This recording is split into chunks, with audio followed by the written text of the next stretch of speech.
Jeff and Joan Stanford are the founders of the famous Stanford Inn by the Sea, a four-diamond inn and eco-resort located in Mendocino, California. This inn is seriously dedicated to sustainable living. Their gardens have grown into a USDA-certified organic farm, which provides fresh produce to their plant-based restaurant, a renowned eatery called The Ravens. Jeff and Joan are also authors of the new book, Dining at the Ravens, which allows readers to bring the deliciously transformative dishes served at the Ravens restaurant into their own kitchens. Jeff and Joan, welcome to the show. Thank you. Thanks for having us. Yeah, it's such a pleasure to have you. I'm very excited about your book. I'm excited about the work that you've been doing. And I wanted to back up to the very beginning. When I was reading through the book, you mentioned that you started this retreat or this inn because you were looking for a way to live a more integrated life. Is that Sid back there? It was perfect because that's the way we're a co-creative inn, and we've been that way. We've always looked at things in that way, and to have Sid, that plaid shirt going back and forth, and people just will see it and they'll go, "God, that's an awesome place." There are ghosts there. Spirits. Yes, Yeah. we call him. His nickname's Voldemort. I see. How do you say that? Yeah, Voldemort. That's it. So, in terms of wanting to live a more integrated life, there's a lot of ways that you could go with that. What made you decide to start an inn? We're going to try to figure out how to make this seamless between the two of us. I'll take this one, Joan. Okay. Anyway, we threw the I Ching, and we had an opportunity to move to the West Coast. We at that time living in Winnipeg, and we really wanted to be on the West Coast. And so we threw the I Ching when my mom called and said, "Would you kind of manage an inn until we can sell it and fix it up?" Because I was handy and doing carpentry and stuff while you're looking for a job on the West Coast. And the inn was in Carmel, so we threw the I Ching. It said "Tending Cows." It's a very agricultural book if you know it, but it was absolutely appropriate because we immediately converted the word cow to tourist or traveler, and what they need to thrive. Well, no, it's important. What they need to thrive, you nourish them and you make them happy. That cows serve you better if you're happy. So that's why we did it. And then really it was 1975. For many of your listeners, that's a long time ago or non-existent because they weren't here. But the fact is that it was in the middle of a miserable recession. We had price and wage controls or just coming out of them, and there weren't a lot of jobs. So it was the baby boom hit the market in the 70s. It was crazy. Yeah, but it was really good for us because we found out that this job wasn't so bad. Yeah. So the first time I took a rollaway and rolled it up the sidewalk to take it into another room, I decided that business wasn't for us. But as soon as we got to start fixing up the place, redoing the gardens, redoing the rooms, putting in fireplaces and all that, we thought that was an awesome thing. And what we realized is that you can actually, it's like a farm. You can live there on the property. You can work there. You get to know your guests. You get to raise children there. It can be an integrated place to live. Only we had really no money. And being in Carmel, that's not probably the best place to do that. So Joan fell in love with Mendocino, and we came up here. Okay. And you mentioned that the vision for the place really changed over time. Initially, I think you mentioned something about golf courses and cocktail bars, something like that. What events transpired to make you change the vision so much and go in such a different direction? I'm going to let Jeff take this one as well, but I just want to say the other aspect of the integration for me, because my background was social work, that kind of thing, was that when you do something in innkeeping, you're involved in all aspects of it, the conceptualizing, doing it, actualizing it, and then seeing the feedback from the impact it has on the guests, which in my field, you didn't always know how things turned out. So that was another aspect that I found kind of rewarding to actually see when you did something that it had an effect on somebody, and there was a completed cycle there, and there was a lot of creativity involved in it. Yeah. But anyway, Jeff had an experience when we started in Mendocino. We had left a difficult situation, and we came up there. Actually, I was pregnant when we bought the inn in September, and our first child was born in March. We were just going to try and establish like a really premier resort, and it had one of the main selling points was it had permits that allowed expansion. So when you talk about golf courses and a bar and a restaurant and all that, that was down the line, but it was in our thinking, it's a good investment. Right. But then I'm going to turn it over to Jeff now. But then he's a real active person, a real doer, and very hard to slow down. And he had an accident, and I'm going to let him take it from here. You broke your hip. Well, you just took it. This is what I'm going to talk about. I mean, you're going to talk about what happened because you were forced to just sort of stop and be.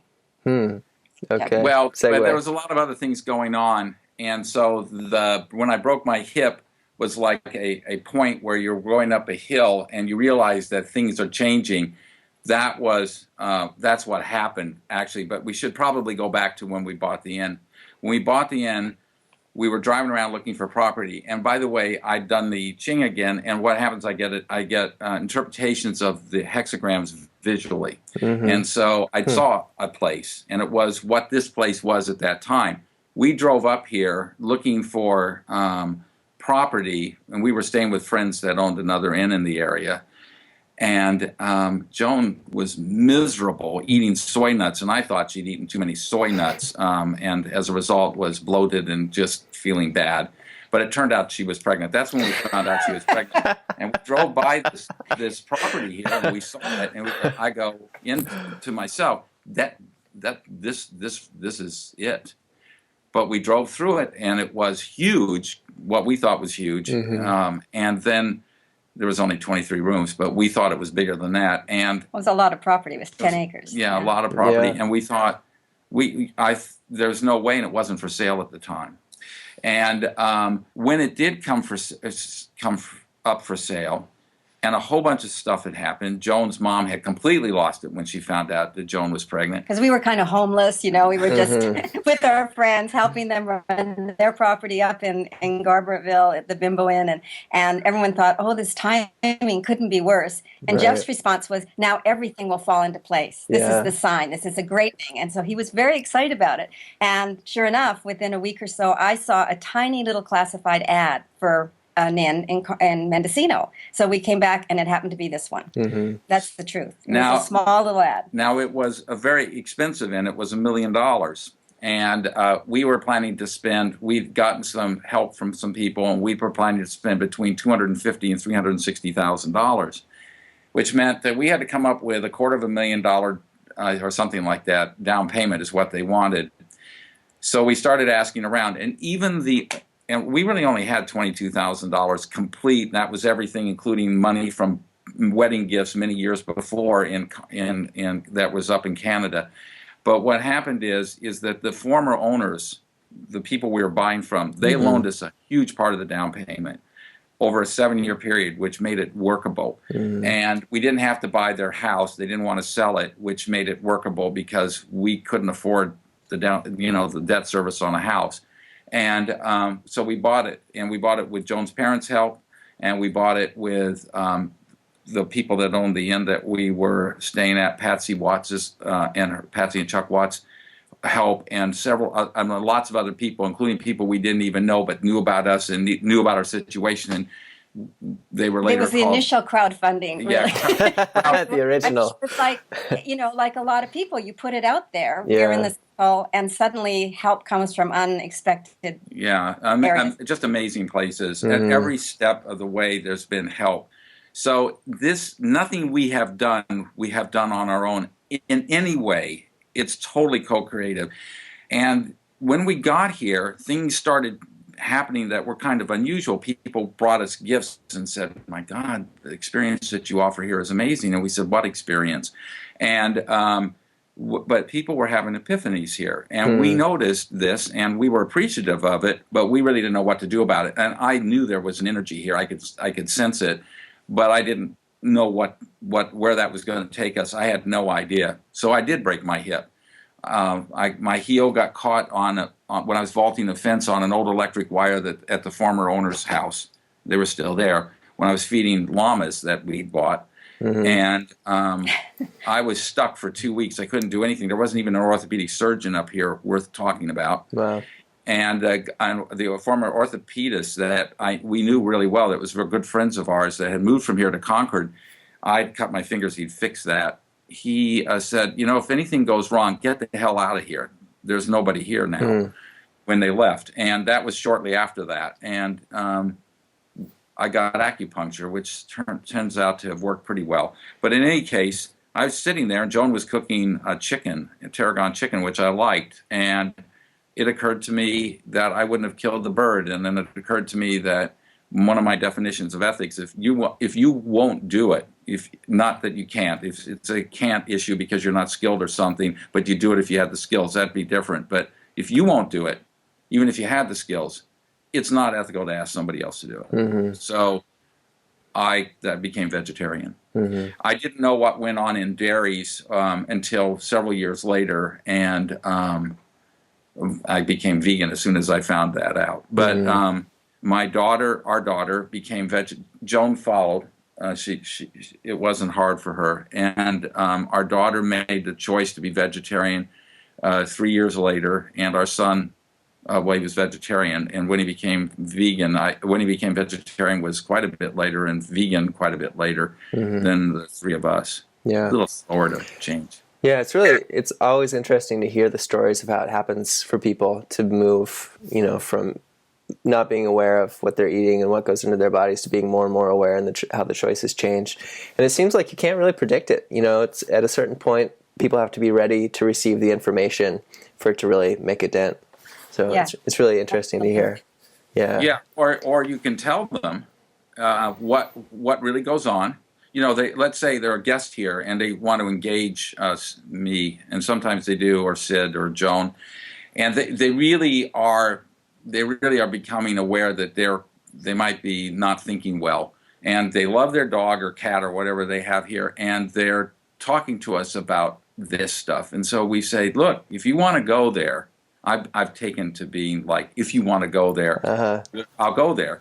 And so we go there, and I said, well, you can watch this or that online, or something like, where they show stuff from PETA. But I said, I can just tell you this is what goes on. And I kind of grew up in the business. I didn't do anything, but my father ended up owning a cattle ranch. My grandparents had cattle ranches and chickens and all of that, and I didn't like the stuff I saw. I'm not going to talk about it now. But so what I do is I tell them that. I tell them what I saw. I tell them how it goes for animals today, how they're treated, how chickens are caged. I tell them, and I said, now you have a problem because you got an existential issue. You now know, and it damages you to turn your back on that, to not acknowledge and somehow deal with that. And I let them go. I don't know how many people that's changed, probably very few. But I want to be compassionate towards them, but I don't have any pity for them, because they have the opportunity to act and to make the choice. And it isn't a choice when they pull away all their preferences. They look at it. Oh, I like grilled cheese because that's what my mom fixed me when I was 5 years old. When they start pulling that stuff off, when they become really mindful of themselves, there's no choice. They quit eating that way. Yeah. But if they don't want to look at themselves, and if they don't want to deal with all that, because not only does it bring up the cheese and the butter of grilled cheese, of maybe 30 years ago for them when they were 5, what happens is a lot of other stuff is brought up, like their father walking out during an argument and all kinds of stuff. It can be a hard. It's very deep. Hard. It's very deep, and I think so much of it is not even conscious. You don't even really know why something is so nourishing to you. I mean, and on other levels. Yeah. Two things that you mentioned in the book that I really like. One is the fact that we live by eating life, and looking at the whole spectrum, not only from animals but also to plant life, and think about it more of because people can become very moralistic about it and say, I'm making the choice not to harm any living thing by being a vegan, but the fact is that you're doing less harm, but your life means that you're eating other life. That carrot, the carrot might really care, unless you get deeply into nature. which you can do through meditation, and maybe you find something else there. But yes, you eat life, and we eat life. And we also have a problem defining who we are. And that there's a huge responsibility, is the word I want to use, responsibility about eating life. And so when you do eat life, you've got responsibility to ennoble it, perhaps, the carrot that you're eating. Mm-hmm. Yeah, and that brings up the next point that you mentioned, which is that a conscious life really does begin in the kitchen. So you can look at the gradients in terms of the choices that we make, and we can try and do less harm. We can make choices that are more about ennobling life, about uplifting life, making the choice to uplift the entire web of life on the planet, to try and live in that way. But when you look at something like a factory farm, for example, it's just so clear that if you actually know and take that in, what's going on there, there's just no way that you can support it. I mean, you can look at making different choices in terms of, I'm going to be mostly vegan or, vegetarian, and trying to minimize your impact. But something like that, there's no possible way to really understand what's going on there and to want to support that system. And there's this issue that I deal with all the time. Well, I get my eggs from they'll say, my neighbor. My neighbor. Mm-hmm. And they take care of their birds beautifully. It's a wonderful place. And I said, where are the roosters? Oh, this is actually true. Oh, well, they just let them out. They just let the roosters fend for themselves. Well, roosters and what are laying chickens today, they don't fly very well. Mm-hmm. They can't take care of themselves. They are definitely a product of human hybridization over a few centuries. There's a problem there. There's a lack of being responsible. Well, I'm just going to let nature take its course. And I understand somebody thinking that way as an excuse to eat their eggs. But what they also need to add to that is that the eggs that they're eating, consciously aware of what's going on, are reducing the supply to other people who are less conscious, perhaps, that would be willing to pay for, farm fresh neighborhood eggs, as opposed to factory eggs. So they're still contributing to the problem because they don't have a big enough view, and they need to enlarge in their view. And when that happens, and when they start embracing that, their lives start changing in amazing ways. So one of the benefits of living on the same property now for so many years, and having professed this and talked about it for so many years too, is that people come back and they say, I got it, and all this other stuff has happened to me. Their lives open, and that's very cool. Mm-hmm. And that's nothing you can do. Nobody can make a choice for somebody to look at their own lives, and nobody can do anything. You can tell them how horrible a factory farm is, but they're not going to change until they change. Right. And That's what you said about readiness. Yeah. I mean, that's a frustration, obviously, because when you're passionate about something and you do have the information, like you were saying, how can you support that? But people, even knowing that, or even having the opportunity to know that, people still don't want to change because they're just, for whatever reason, and they just have to get there. Yeah. Life is mysterious in that way. It's often health, and that's when it becomes particularly difficult for me when somebody who's a friend and is suffering or dealing with a really major health issue is still resistant to the point of not even wanting to go there at all. And anyway, you know about that too. Yeah, I do. Yeah, that's the most heartbreaking thing. And we get letters about this, we get emails about this when people know that, by now the word is starting to get out more and more, right, that 80%, 70 to 80% of chronic disease and our biggest killers can be reversed by a whole foods, plant-based diet. And so obviously, you have this power to save the lives of your loved ones, and you want to spread that message, but they aren't necessarily ready for it. So to let them have their own path and their own journey, and to do all that you can to support them, but to still love them, unconditionally, despite what they choose. Frustrating. It's a very difficult thing. It takes me back to smoking, though. When I grew up in the 50s, there were smoking campaigns. She's older than me. Yeah, and anti-smoking campaigns. And yet Jeff and I were both smokers, right, and Jeff more than I. But we, the information was there, and still whatever other factors made us ignore it or just go with our own thing. So that's the way that I can get in to be more empathetic, because I had resistance then. Obviously, I don't smoke anymore, but I did back then, even knowing what everyone was saying, and they would have these dramatic videos that we would be watching about your lungs turning black and whatnot. didn't affect me at all because Yeah. I was in another zone. And so that makes me, at least opens the door to me being more understanding. Yeah. Well, that's so cool that you guys have created this space where people can come in and be introduced to this kind of lifestyle, to this kind of message, and then the seed is planted, and to have it come back, maybe years later and see how it changes lives, I think is really cool. And yeah, and it's important for us not to push it, because we want them to have an opportunity to experience it first, to find out that it isn't, brown rice macrobiotic things that And people sprouts and smelly hippies and all the buttons that pop up when you say it's vegan or plant-based. We're really trying to change that stereotype that, it's more about, as Jeff says, like having a lifestyle that's invigorating and life affirming and allows joyful, allows like just a full range of life rather than just we're all about veganism. Absolutely. Yeah, I completely agree. I mean, that's the bigger picture. And it's really easy too for food to become this all-encompassing thing. And I definitely went through this period where I first changed my diet. I was very strict. I went almost 100% raw.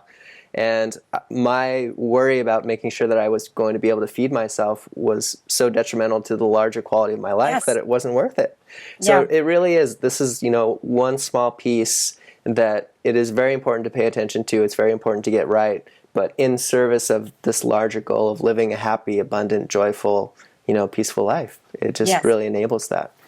Absolutely. So let's talk a little bit about the food and the recipes, because I did want to bring that up. How, this isn't just your standard vegan hippie fare, what people might think about. What first comes to mind when you talk about healthy, vegetarian, vegan food, and how you guys really want are competing with these, top of the line restaurants in Northern California. So tell me a little bit about the recipes, and also I'm really interested in how you mentioned that it's more of a co-creative process where there isn't necessarily one chef who's developing the recipes. Tell us about the food. Okay, well, with regard to the chef part of it, we've tried executive chefs. When we first started, I did all the cooking for breakfast, and every 2 weeks I would take over our kitchen, which is slightly commercial where we live, which is right. I'm looking at it now, just down the hill, and I was vegetarian. This is a long time ago. This is more than 20 years. Going into the egg zone now. 20 years ago, right? And I would cook for. I'd start usually on a Wednesday and complete it on Friday. I had to do it in stages, and I would cook all this stuff, quiches and frittatas mostly, and freeze them. And then our staff would thaw them out and hit them in the convection oven as they served them. That was too much. So in 1996, I hired Domenica Catelli. And she and I worked together, and we opened it up for breakfast. And we opened up for breakfast. We came up with some newer dishes, and they were very good. They were not. Some were vegan, but we weren't intentionally going vegan. But we were vegetarian. We always have been vegetarian. We've been vegetarian the whole time. But what happened then is that she left to get married to somebody, and became Oprah's. Went to work for the Oprah chef in Chicago, and she did quite well with that. She went to the cooking. She was on the cooking channel and things like that. She was predominantly vegetarian at the time. We started hiring people, mostly from the Natural Gourmet Cookery School, it was called then, to help us out, and local people to help run it. None of it worked. Eventually, we gave up that model. We became vegan. We gave up that model, and truly the last chef that we had that really ran everything until he burned out, and because he got married and things changed. And he's a great guy. His name is Barry. Barry. I'm trying to think of his last name. Anyway, he owns Sanctuary Bistro. He and his wife own Sanctuary Bistro down in Oakland now. Berkeley. That's right, Berkeley. And he's doing a good job down there. But Barry Horton. Sorry, I couldn't remember his name. He's from the same state. I'm from Kansas originally. Anyway, but when he left, that was years ago, and we had to throw out the idea of an executive chef. The only person that was been continuous in the whole thing and deciding on everything we produce has been me. And I used to cook, but I was a meat cook, and I wasn't cooking. I obviously wasn't cooking anymore once I gave up the cooking to Dominica. I was just advising and tasting stuff and suggesting that kind of thing, the kind of stuff that probably any owner does. And but I got way more involved once Barry left. I actually started adding cooking, being behind the line a little bit to fix food. And we've been doing that program for a long time. We've had great people come through here, though, that have interns, and sometimes they become our chef or they become our headline chef, that have done an outstanding job over the last 20 years. They've been awesome. And right now we have Sadhana Burko. She is amazing. She is so positive to work with. She's on our cooking videos. I hang out with her. But she's so amazing that we actually do get to figure things out together and try different things. And sometimes I'll get in there and redo it because it didn't quite work. And that's usually when she's trying to train somebody. And anybody in the kitchen. I mean, really talk about co-creative. Someone, will try something for the amuse, and and then it becomes like a hit, or we tweak it. We tweak it just a little bit, and it just becomes this amazing thing that I didn't think of. Right. And none of us, Sadhana didn't think of it, or before her, Barry, or somebody else. It's always been that way. We've always encouraged everybody to participate. So there's a line in the cookbook that says, you can't have too many cooks. You have to have one person that makes the final, you have to have one person to make the final decision, and that's that string through the whole thing, that thread. That's me. Yeah. And if I'm not there, Sid Hillman handles it. He's got an excellent palate. He knows what he's talking about. He's a cook at home, and he has his own blog that he talks about how to eat, and sometimes he does videos on things like big salads. Videos are great. He is like totally necessary to keep this place going. So Sid is in the background right now. Don't go away. And I just wanted to add, because we have the organic gardens here, the what they harvest will inspire something in the menu. That's always our hope, that there's a real connection between the garden and what we're serving. So that if it's a certain time of year or a certain kind of exotic thing comes from the garden, that will inspire somebody in the kitchen, and I think that's an exciting aspect of it too. But in a hotel, that whole farm to fork to farm to table, whatever. Yeah, farm to table. Yeah, it's really cool. Yeah, it's like we've been doing that for such a long time, and it's an inspiration just to walk through the gardens. So. The gardens are amazing. And to get back to the eating life thing, I'm surprised you didn't add this, but Jeff has always tried to make sure that if you can take something from the plant but not take the whole plant, so you're just kind of taking what it's offering to us, if you like. That's why I talked about carrots, because you kill it. Oh, okay, yeah, because you do kill the carrots. But anyway, tell her what we do. Well, that's all I'm saying, is that they try to, they don't take the whole head of lettuce, they'll take leaves from it so the integrity of the plant can stay there. Yeah. That's right. Yeah.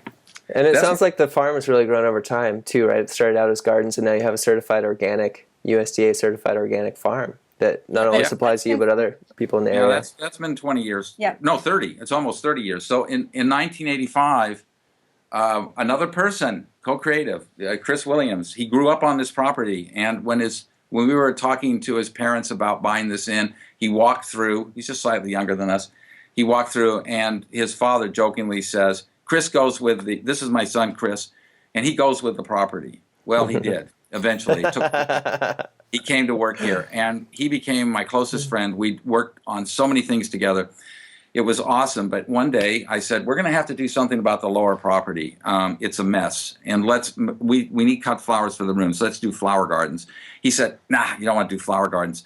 Let's go out to, this guy really existed. He died. His name was Homer Drinkwater. He said, let's go out to Homer's place, and by the way, a great guy, and smell his garden. So we go out to Big River Flats area, which is up the river from us, and we smell his garden. And I said, yeah, that's the way to go. So Chris and I dug the first beds here. They were raised beds, and that's in 85. And we just started, it just kept going and growing until we actually ran out of land. Almost everything is in beds here now. And we treat the organic gardens the same, and the landscaping the same way. So everything here has been organic and sustainable, which I think it's a higher level. I can explain what I mean by that later. And vegan for years now. But it was Chris's idea. He gets all the credit for it, and they're beautiful, beautiful gardens. And then a woman kind of had a feeling about coming here to work. She knew nothing about gardening. She'd been sheetrocking in Pacific Grove, and at that time had moved to Sacramento for some reason I can't possibly remember now. And she decided she should come here. So she said, "Hey, Mom," her mom had just moved over from France. She said, "Do you think you might want to live in Mendocino? There's this great place to be." So the way it comes down is she ran the gardens and built them. Her name is Dana Eckelberger, and her mom became my assistant until she moved back to France. It was awesome, but it was Dana's dream, and she made these gardens amazing. Now the person that's running it is Sadhna's husband, and his name's Clayton, and he's doing an absolutely incredible job out there. He's an intuitive gardener, who gets really in touch with the land, and he does a really great job. But that's not the only garden we have here. We're doing way more than that. Do you guys do veganic gardening practices as well, where there's no animal products that go into the gardening? There hasn't been since the 80s. What about the compost? We don't have. Well, we own horses. We use manure. Okay. Yeah, but it isn't going into the ravens stopped that years ago. But it used to go into the compost. I think you're talking about. See, organic standards allow blood meal and bone meal and stuff like that. And I didn't like it, and I didn't think that was vegetarian, let alone anything else. So we threw that out in the 80s. I was a vegetarian then, so that went. We had used it, and I wasn't really aware that we were using it because I wasn't doing it, and Dana had taken over, and she agreed it was. I don't think she was vegetarian at the time. I think she may even be vegan now. I'm not sure, but she agreed with me, and we quit using those products. That was years ago. That's nearly 30 years ago. Very cool. Yeah, I spent 4 years working at the Tree of Life Center in Arizona, which is a holistic healing center, and it's, I think, one of the only other vegan retreat centers or places that people can go and stay. And it's the same thing where they grow food in the garden. It's all veganic gardening, and then it goes straight to the cafe. It's all very fresh. So it's very cool to find other people that are doing that. So the inn is called Stanford Inn by the Sea, right? And then the restaurant is called The Ravens. Right. Yes. And I really loved the story that went behind the name of the restaurant, The Ravens. And would you mind telling us that story? You want to tell it? No, you tell it. You were the one with my dad. No, you tell it. I talked a lot. Anyway. He does. Well, it's good stuff. It is. It's all good. So this was in 1995. We went down to see my father and my stepmother in Carmel, and we were walking along in New Monterey. There's this bicycle path where people bicycle, and they rent those Surrey things that the kids can pedal. And we were walking along, and I was with Mary Jane, his wife at the time. Still is his wife. I mean, he died, but she's his widow. Anyway, he was talking to Joan, and I overheard it. And he was saying, if anything ever happens to me, I'm going to come back as one of these blackbirds. He thought they were crow, they were raven. And he died unexpectedly. It's a long story, and I don't want to get into it. But he died unexpectedly on May 18th. I'd never seen a raven here. And by the way, I do pay attention to all animal life, plant life. I love plants and animals, and I'd never seen a raven. And I really didn't even think about it. There was a whole bunch of kind of very spiritual things that I was going through at the time of his death. Before his death, I somehow knew something was happening, and afterwards there was a lot of interesting stuff. But I wasn't thinking about ravens. And 2 weeks later, roughly, on May 31st, and the only reason I know is a photograph is dated, a pair of ravens showed up in the big white white firs behind the inn. I took a picture of them. And that was the first ravens we ever saw. There are now hundreds of them, and they annoy a lot of people in the area. I don't care.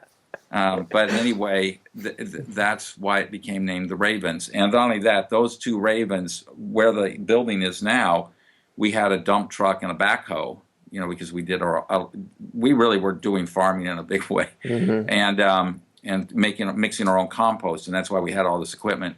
And the birds loved to sit there and look at themselves in the mirrors and peck at the mirrors. And then the compost pile was here too, and they ripped through the compost pile like they ripped through all the animal feces and so on today.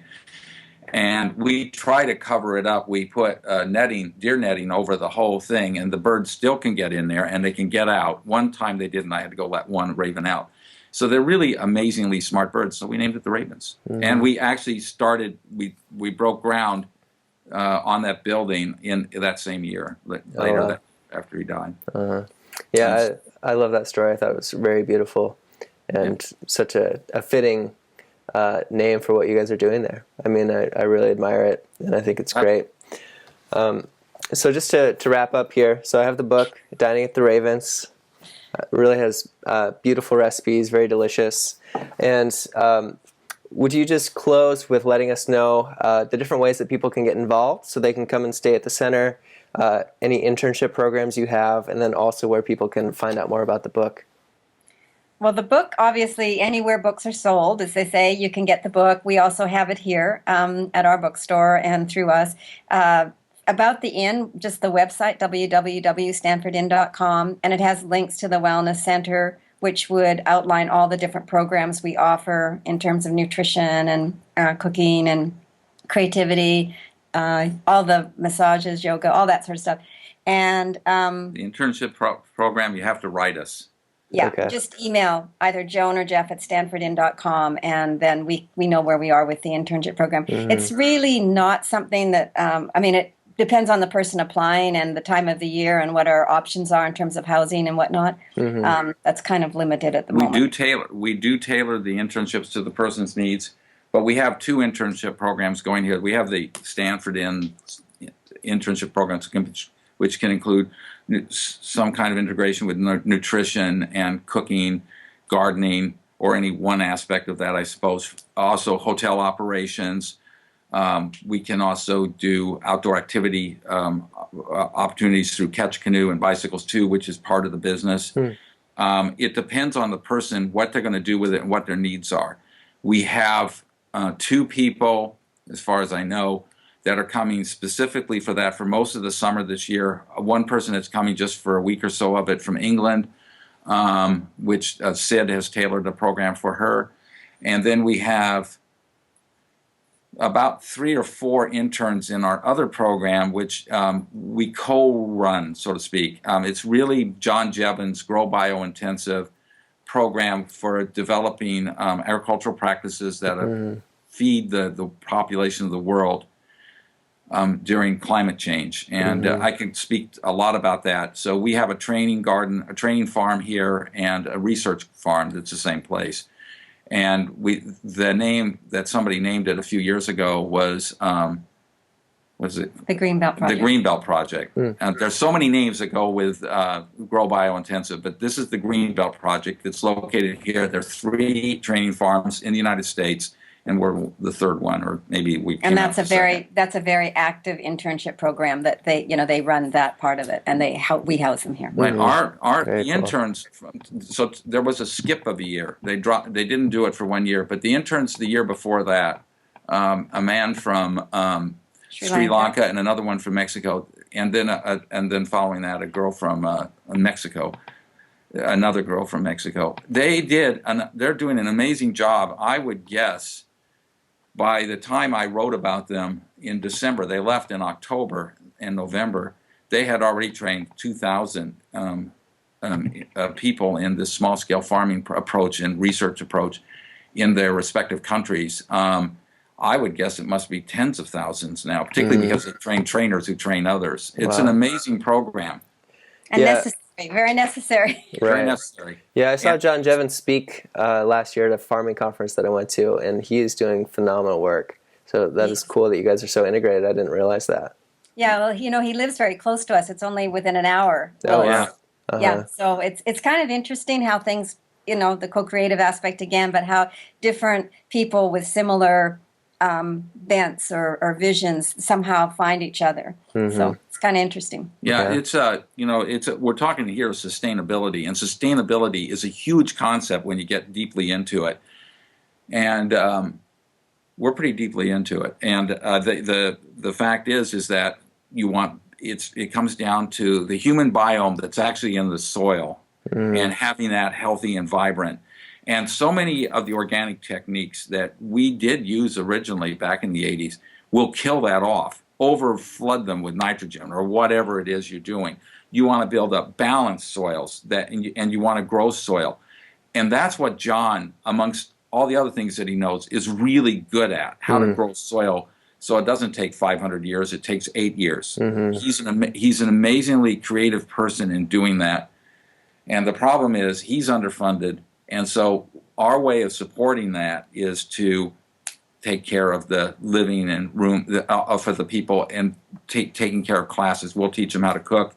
We'll teach them nutrition. And, these people that come from around the world, literally, we've been doing this for a long time. It's an awesome program that we're involved with.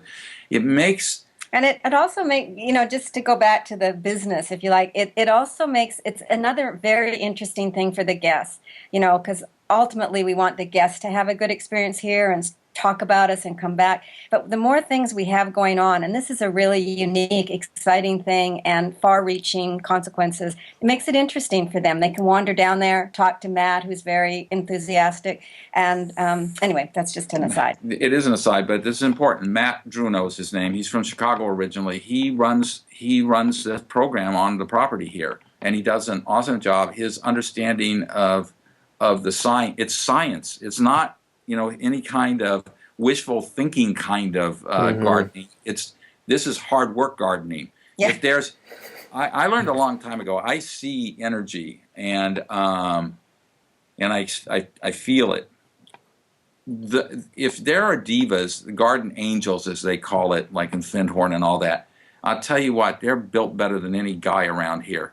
They are tough and they're strong, and they can withstand a lot of hardship. And the gardeners with the Jevons program are tough and strong, or they got to become that, or they're not going to make it. Right. Doing it's like we used to say our angels wear work boots, because I love that. people get really a fantasy about what it is to do what we're doing. They think, oh, isn't that neat? Those people are so neat, and they have this great model, and I want to jump on board. And they come here, but they're really, not to denigrate, I love that they love it, and I encourage, trying things, but they can be so in la land. They don't understand that it's hard work physically. It's a discipline mentally, and you got to be brutally honest with yourself. So it's for a lot of people, it's quite disillusioning, and I don't like to disillusion anyone. I want people to be inspired. Well, it's disillusion about themselves. Yeah, but I mean, they don't. I think we're a Western society. We want everything to be quick and easy, and I think that's part of the struggle with getting people to change. It's a slow process, as Sid says in his book. It's small steps, and we want to take a great big bite and change everything in the world. Yeah. But it happens slowly. Yeah. If it's going to be deep and integrated in you, and in the outcome be that way, you can't just want a quick fix. It's deep. It's little teeny nips, no big bites. It's really difficult. But even with the people that come to his program, or the people that come and join us, they don't understand that what we profess really is about personal change first, because and they come and they keep eating their eggs, or they want cheese. We don't allow any of that on the property for any interns that are here. If guests to walk into town. if guests bring pizza, to their rooms or have it delivered, which is hard to do here, I can't. They're renting the room, but anybody that they're getting the room for free, they're not going to do that. We really are trying to get them to understand that you are providing the solution, but you got to embody it in yourself, because it doesn't ring true. We can be very compassionate about it, that you want to eat your cheese or whatever it is. Cheese is so addictive for so many people that they can't deal with it. But the fact is that they have to. Better in the vegan world. It has. They have. Well, we can talk about that sometime. I don't believe in Ersatz cheese either. But they have to They have to be brutally honest with themselves. And once you're brutally honest with yourself, your life changes. Mm-hmm. Don't be mad at yourself. Just when you go deeply into it, there's nothing to get mad at. You learned it, and it was comfortable for you, and it's wonderful. Embrace that part of yourself. You're not supposed to get mad. Just be honest. Yeah, and that's what's so cool, I think, about what you're doing is there tend to be these silos where people are very into the farming side or the agriculture side of sustainability, or they're very into the food side of sustainability. And I go to a lot of farming conferences with the work that I do, and I don't necessarily see a lot of overlap where people will either be interested in farming, but they're not necessarily that interested in nutrition, or vice versa. But it all begins with the soil, and that's what's so cool about what John Jevons is doing, is that nutrition begins with the soil. And we have to create healthy soil because that's where all of this begins, the health of each individual person and the health of the planet. And it really is this big holistic picture that where we have a lot of power. We have so much power with the choices that we make.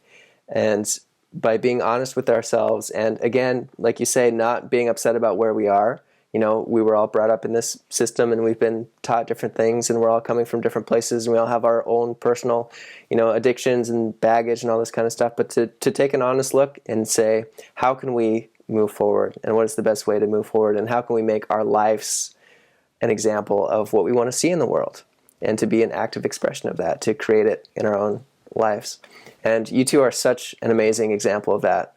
And being at the Tree of Life, I kind of realized this, like how difficult it actually is to run a retreat center, to run, all these different businesses. You're running an inn, you're running a hotel, you're running a farm, you're running a cafe. I mean, any one of those single things can be a full-time job. I mean, none of it is easy. And then when you put it all together, then the complexities kind of stack up.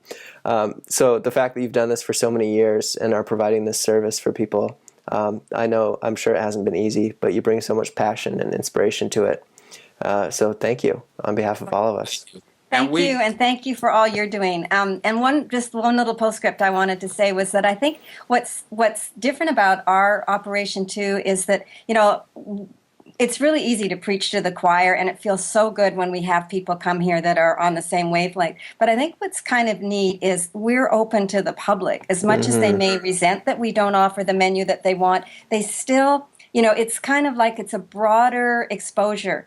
And I'm really, like you said earlier on, it's like you're hoping that you're planting seeds somewhere, and that, it'll happen in its own time with those people. But it's a wonderful opportunity to be able to have a lifestyle that other people get to come into, that we're not just living in an apartment somewhere doing everything we want to do right, but it's visible, and it's having an impact just by the fact that other people enter our world, if you like. Yeah. Anyway, but thank you for all you do. I think that, it's wonderful. Through this book, we're seeing how many connections there are out there, because we're having to, help us. It's definitely.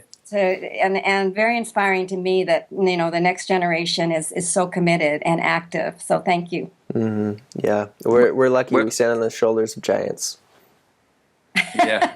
One of the last things that we should say, though, is that yes, it is really complicated to do this, and to stay on top of every little law change, and to deal with that would be in financial stuff and all that. To do this kind of a business, and from the point of view that that we take, and how we, the ethics, if you like, that we bring here, it's hard.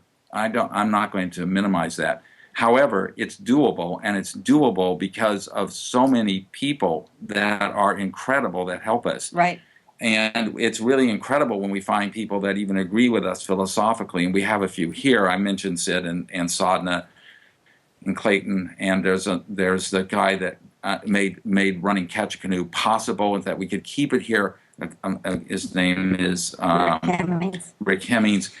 And there's people at our front desk, there's people in housekeeping. They may not agree with us with regard to the diet and all that, but without their care and without their complete involvement in their work, if just a little bit maybe they could bring into their diets and their lifestyle, just a little bit. But all of that is what makes it work. We couldn't do it without it. We couldn't do it without Sky Huber and the people that are probably at the door now wondering when I'm getting done with this.